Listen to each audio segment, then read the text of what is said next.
Skoda's flagship, the Superb, received a facelift. At the exterior there's not so much new, but the car now features new engines, new driver assistance safety systems and a new infotainment.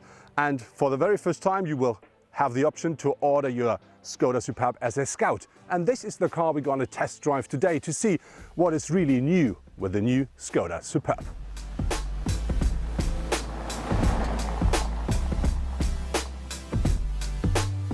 Of course, the Skoda Superb is as practical as its predecessor. So it does feature big compartments in the door. It does feature here these cup holders in the center console. It does feature a big compartment beneath the armrest, which is cooled if you want. And on top of this, yes, you do find all the Simply Clever stuff, like the clip here for the tickets, or yes, of course, the ice scratcher beneath the lid of the tank. And yes, of course, as the predecessor, umbrellas in the door.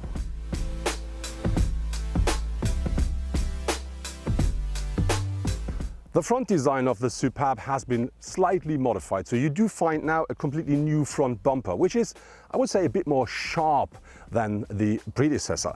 And the important change with our car, because that's the Scout, is we do have this, let's say, alloy looking part down here, which gives the car more power from the front. It looks a bit more off-roady and it should look a bit like an underride protection. But another new thing is the modified grille. You have these two bars on the single bars here now. You can't see them well with our Scout version because this is completely pitch black. If you buy the normal, the standard car, you will have that in chrome, so that really looks completely different. Then you can really see something has happened. But I think the most important change with the Superb is you do find now all the lighting with LED technology, and very important for the very first time with Skoda, you can order your Superb with matrix LED headlamps, and that means you can drive in a pitch black night with full beam on and nobody will complain.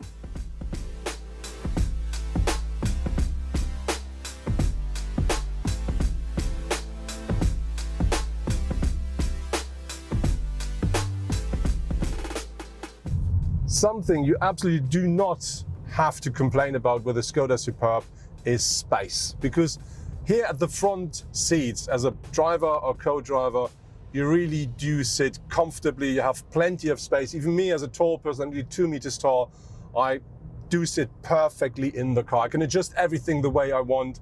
And I know, because I drove so many Superbs, that even behind me, you do really sit very comfortably. You have plenty of space left. And on top of this, you get nearly 2,000 liters of maximum boot capacity. I'm really very happy that this hasn't changed from the predecessor to the new Superb.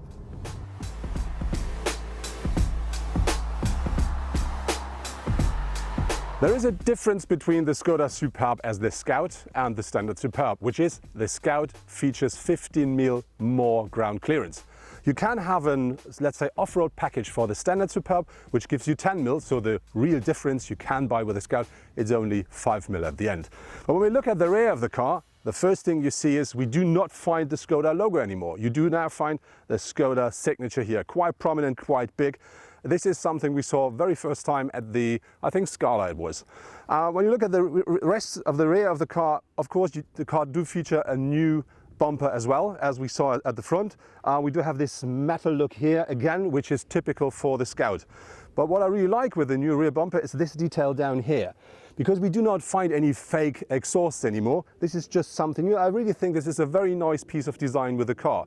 And important with the Scout, with the Superb now is, the car now features LED technology with the taillights as well. But what has not changed is the boot capacity of the Skoda Superb. With the Estate, the car offers 660 liters maximum capacity with the rear seats up, and that increases up to 1,950 when you fold down the rear bench. So I think it's still best in class. But there are new things inside of the boot. One thing is this here, is an, let's say, organizing tool for the stuff you put in your boot that will not roll around. And another thing is down here, they have an extra compartment here, which gives you the opportunity to have some more, let's say, have your boot a bit more organized. So I think one of the biggest, let's say, assets of the Superb is still there. We're talking about nearly 2,000 liters of boot capacity.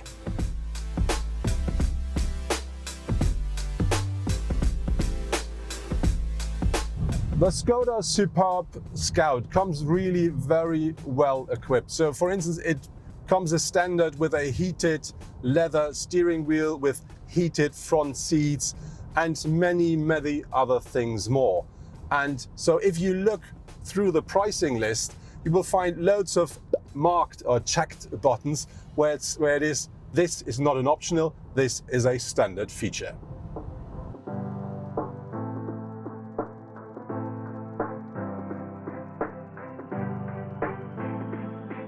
The Skoda Superb comes as standard with an 8-inch touchscreen here at the center console for the infotainment. But if you want, you can have a lot more. As an optional feature, you can order a full digital cockpit, 10.25 inch of a screen, and that features different modes. You can have a fully card, or you can have a sports mode. And interesting here is they did it as they did with the Passat as Volkswagen. You have extra informations right and left of this display, which makes the display look even bigger than it is. The only downside for me here is I'm not a big fan of the temperature and fuel tank information you get left and right, because I don't like the design so much, but that's maybe just my personal opinion. And if you want, you can also have a much bigger screen here at the center. You can have up to 9.2 inch, and that car then is fully connected, so you're always on, and you can then have all the traffic informations live. You can have, let's say, fuel pricing, parking information, all the stuff on time in your car.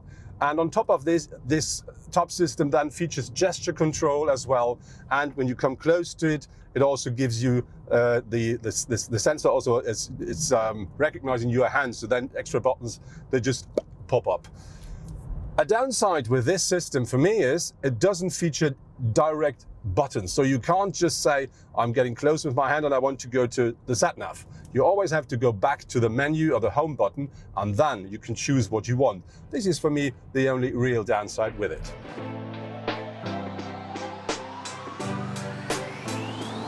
Talking about materials and craftsmanship inside of the Superb, I really have to say you have soft touch everywhere, and that really is very nicely made. On top of this, you do find with this Scout some wooden materials. It's not real wood, it's just fake, but it looks very nice. It looks a bit old-fashioned, but on the other hand, I think it matches the car quite well.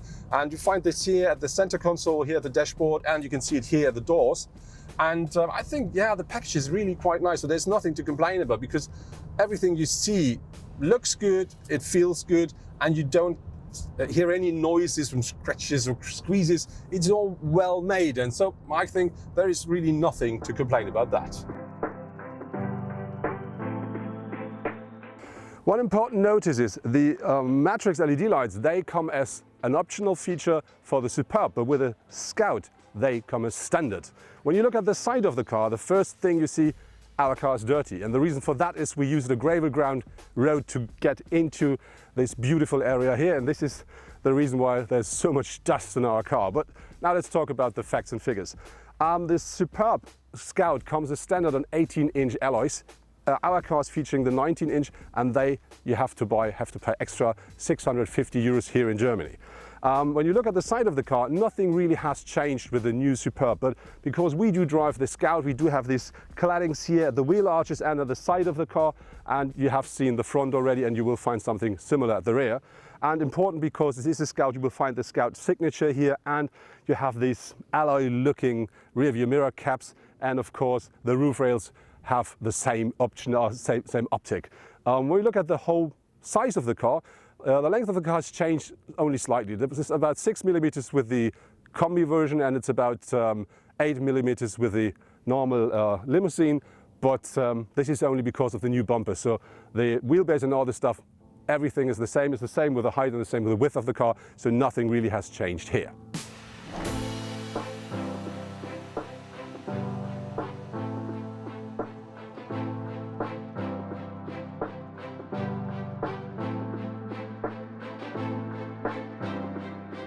Our Skoda Superb Scout features special, very comfortable seats, and they do deliver loads of support as well. And when you see the headrest, you can really adjust it the way you want, even if you're a tall person like I am. So you really do sit very comfortably and nice in the car. And on top of this, you get this Scout stitching inside of the seats, which underlines the impression that the whole car should deliver. And so I have to say, yeah, this is something you can feel very comfortable even on long trips.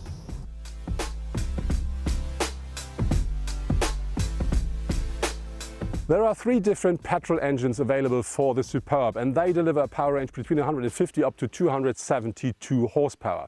And then there are 2 different diesels, both 2 liter, and they deliver 150 to 190 horsepower. Very important is, even though they are 2 liter engines, both, one is the new so-called Evo, and that one is a lot more fuel efficient, but still very powerful. And then later the year, there will be a plug-in hybrid available. That car then features a petrol engine combined with an 85 kilowatt electric motor, and so you have a system output of 212 horsepower there.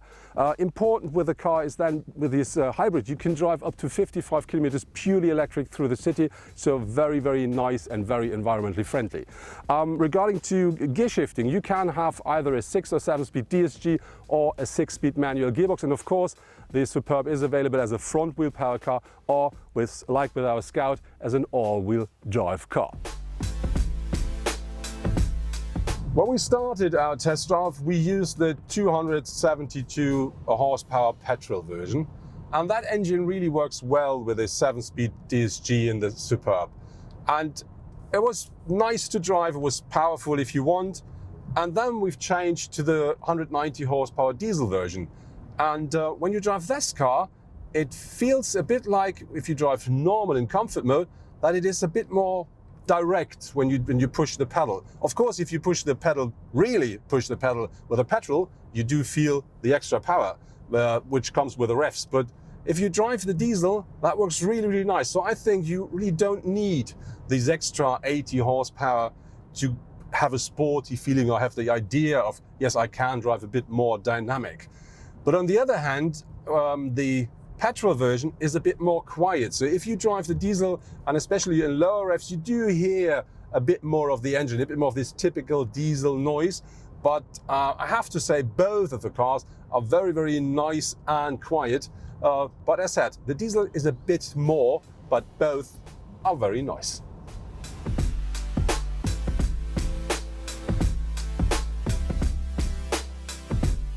The Skoda Superb features as standard when we talk about driver assistance safety systems, for instance, a city emergency brake system, and it does feature a cruise control, and it does feature park sensors front and rear, all as standard. But you can of course order a lot more. And there's some interesting things like an adaptive cruise control, lane keeping, active lane keeping system, and if you want traffic sign recognition.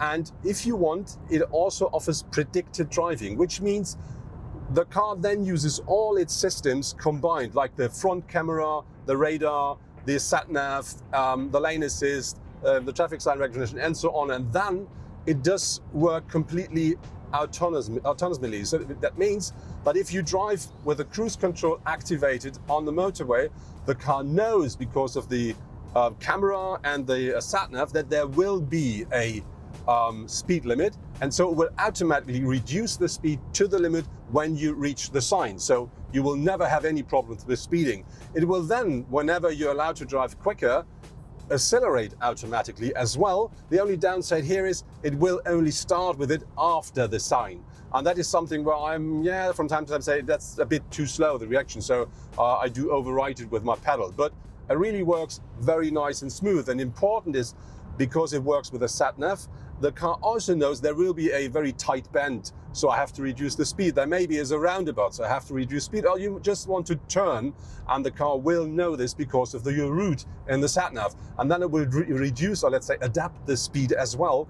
And that brings you to the point where you, for instance, did what I did. You drive a long distance on the motorway, you really don't have to use your right foot. You can just keep your foot off the pedal and the car will do the rest, and you can do this for a very long trip, and you can then just say the car is doing your job.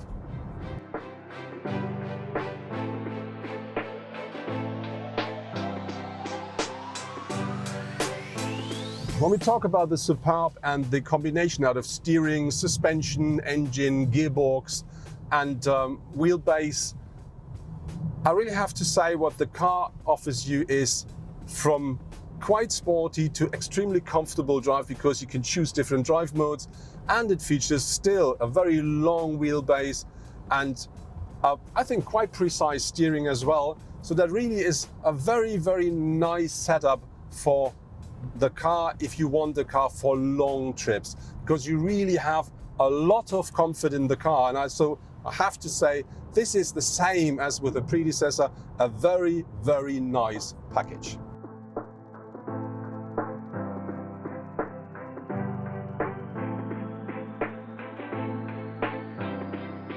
I really do like the interior of the Superb a lot, but what I don't like so much is the ceiling, because I'm not a big fan of the color.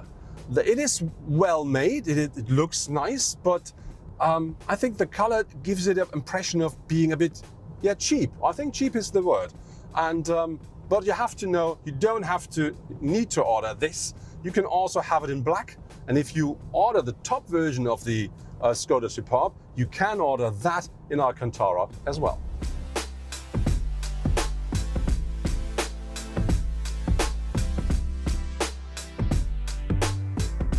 That was my test drive with the new Skoda Superb, and in my case with the new Superb Scout. When I have to talk about the car overall, I really have to say, with the facelift of the car, Skoda really made it happen to redefine the car and made it even more elegant. I'm already was a friend of the Skoda Superb, and I think the new car with the new front and rear bumper and the new tail and headlamps, a bit thinner, looks, I think, even more elegant. And the other thing I have to say, what still is there, and what still is one of the assets of the Skoda Superb, is the space, because you have plenty of space for driver and co-driver, and you have even more on the rear seats, and you have one of the biggest boots in the whole segment. I think it is the biggest boot in the segment.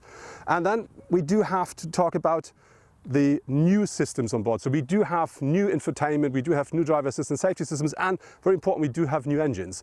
And when we started the morning, we used the most powerful petrol version, and very interesting here was the fuel consumption, because we only used about 8.5 liters per 100 kilometer driven.